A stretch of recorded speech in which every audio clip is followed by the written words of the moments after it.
What's going on, everybody? We're going to talk this month about shoulder pain. So it's going to be kind of our topic for the next few weeks. So one of the things we've been seeing on occasion lately, especially as the year has started, people are trying to get active again. They want to get out there, exercise, play some sports, get back to some activities that they used to, is new onset of shoulder pain.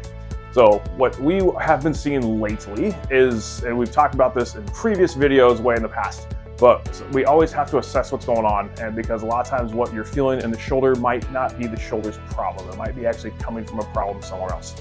So what this will typically look like, so we know a lot of times that, classic examples of shoulder pain can come from slips, falls, trauma, car wrecks, injuries, and that kind of stuff. But typically what we've been seeing lately are the people who have woken up in the morning time and they're like, man, my shoulder is just achy. It just kind of hurts all around here. And typically what we're seeing with that is a lot of them actually have not had a change in physical activity. So one of the things we're looking for in the history of the patient is what's changed lately with that start of the pain. What were you doing around the time the pain started? What were you doing the couple days, couple weeks leading up to that? Was there any change in activity level? And for the shoulder itself, was there any change in exercises or anything different that you're doing? Any physical activities that were different, carrying heavier loads, changing up some exercises, that kind of stuff. Typically, if that's a no, then a lot of times too, then our next question is going to be, or down the line is going to be, do you have any numbness or tingling on that side? So say I came in and I woke up, my shoulder's been killing me lately. Great, Mr. Jones, have you been having any tingling in the right hand, the fingertips, the elbow, the shoulder, anything like that? Well, yes or no. That kind of depends on, obviously everybody's condition. But if that's a yes, that's definitely pointing us to the case that the shoulder might hurt because there's actually a neck problem causing that. Because the neck will make numbing, tingling stuff happen in the fingers, the shoulder will not. If they say no, okay, great. Have you had any problems with headaches lately? Yes or no. We go from there. Any issues with stiff neck, upper back pain, anything along those lines? Yes or no, kind of directs us to what we're doing. If the answer typically though is yes on that one, we're going to assume that your shoulder pain, kind of until proven otherwise, is coming from an issue actually with your neck itself. It sounds kind of counterintuitive, like, well, my neck's here, my shoulder's here, what's going on with it? Well, there are a lot of muscles that connect from the shoulder up to the neck, and also the nerves that make your shoulder function, that make us feel things in the shoulder, make us feel the skin, make our muscles fire, all that kind of stuff, originate from the lower portion of the neck itself.